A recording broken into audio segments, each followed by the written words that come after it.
জীবনের একমাত্র অনুকরণ এবং অনুসরণের মানুষ। আমার ছোট ভাইটার বয়স তখন 1.5 বছর ছিল যখন আমার বাবাকে গুম করা হয়। আমাদের জীবনের প্রত্যেকটা সেকেন্ডের স্ট্রাগল আমাদেরকে স্মরণ করিয়ে দেয় যে আমাদের লাইফটা আর 10 জনের মতো নরমাল না। আমরা একটা সাধারণ লাইফ লিড করতে পারি না আর 10 জনের মতো। প্রত্যেকটা মিনিট, প্রত্যেকটা সেকেন্ড আমাদের যে ট্রমার মধ্যে থাকতে হয় সেটা আসলে ভাষায় বলে প্রকাশ করার মতো না। আমার ছোট ভাইটা যখন আমার বাবাকে গুম করা হয়, আমার আম্মুর সাথে র‍্যাব, ডিবি এবং পুলিশের কাছে ঘুরতে ঘুরতে সে একসময় এতই ভয়ে থাকতো যে আমার বাসায় আমার খালামণি মামা আসলো, ভয়ে খাটের নিচে গিয়ে, টেবিলের নিচে গিয়ে সে লুকিয়ে থাকতো। এখন পর্যন্ত ওকে আমরা মানুষের সাথে মেশানো বা ভয় পাওয়া থেকে সমস্যাটা সমাধান করতে পারছি না। অধিকার থেকে কাউন্সিলিং এবং সাইকোসোশ্যাল ট্রেনিং এর মাধ্যমে আমাদেরকে অনেক সহযোগিতা দেওয়া হয়েছে। আসলে এই গুম পরিবারগুলোর যে কি ট্রমা সেটা আমাদের বাংলাদেশে অসংখ্য মানবাধিকার সংস্থা থাকা সত্ত্বেও কেউ গুম পরিবারের পাশে এসে দাঁড়ায়নি। কিন্তু অধিকার থেকে আমাদের যে কাউন্সিলিং এবং সাইকোসোশ্যাল প্রোগ্রামগুলো করা হয়েছে সেগুলোর মাধ্যমে আমার ভাই কিছুটা হলেও মানুষের সাথে মিশতে শিখেছে। আমার বাবাকে যখন গুম করা হয় তখন আমি ভেবেছিলাম বাংলাদেশে একমাত্র আমিই হয়তো এমন একজন ভিকটিম যার বাবাকে গুম করা হয়েছে। কিন্তু আমি যখন এই প্রোগ্রামগুলোতে আসতে শুরু করলাম দেখলাম যে আমাদের মতো শত শত ছোট ছোট ভাই বোনেরা তাদের বাবাকে হারিয়েছে। আরমান আঙ্কেলের মেয়েরা যখন বলতো যে আমি আমার বাবার জুতাটা আমার বাবার পায়ে পরিয়ে দিতে পারিনি, তখন আমার সব সময় মনে হতো, আমি সব সময় দোয়া করতাম যে এই গুম হওয়া পরিবারগুলোর মধ্যে কেউ যেন অন্তত তার বাবাকে ফিরে পায়, তাহলে আমাদের এই দিনের পর দিন রোদ বৃষ্টি উপেক্ষা করে রাস্তায় দাঁড়ানোটা সার্থক হবে। যখন আরমান আঙ্কেলকে মুক্তি দেওয়া হলো, আমি যখন ফেসবুকে নিউজটা দেখলাম, আমার শুধু আমার ছোট্ট সেই বন্ধুটার কথা মনে পড়লো যে তারা অন্তত তার বাবার পায়ে এখন জুতা পরিয়ে দিতে পারবে। কিন্তু আমি আমার বাবার জন্য যে আমের জুস রেখেছিলাম 7 বছর পরেও আমি আমার বাবাকে আমের জুস খাওয়াতে সার্থক হইনি।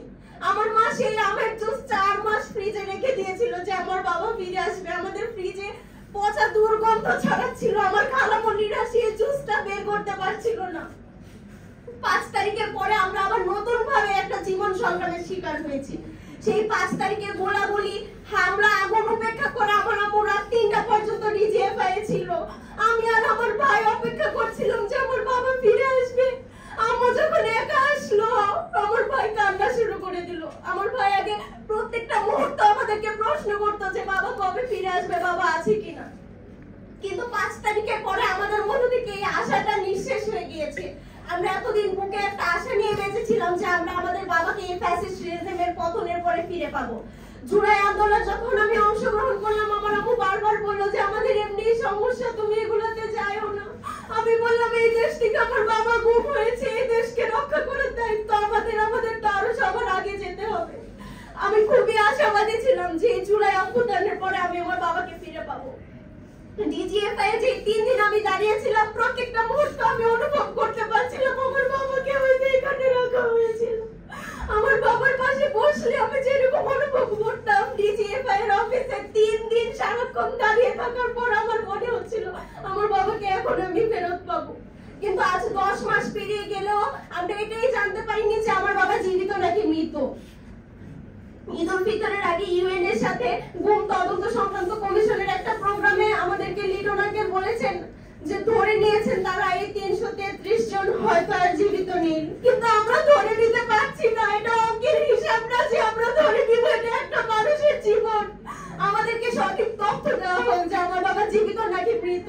সবাই বলে মিলাদ দিয়ে দিতে, কিন্তু আজও আমরা কোনো মিলাদ দিতে পারিনি, কারণ আমার মা বিশ্বাস করে যে আমার বাবা বেঁচে আছে। আমি জানতে চাই আমার বাবা জীবিত নাকি মৃত। আমরা বিচার চাই।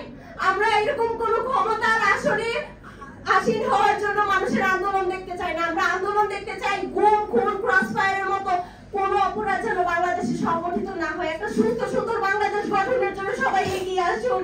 2020 সালের অবৈধ নির্বাচনে, মেয়র ইলেকশনে আবার পুনরায় আন্দোলনের জন্য সবাই যখন রাস্তায় নামছে, তখন আমার মনে খুবই আশাহত এবং আমি হতাশাগ্রস্ত, কারণ আমি আজ নতুন বাংলাদেশে নতুন কিছু দেখতে পাচ্ছি না।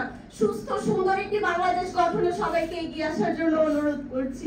আসসালামু আলাইকুম।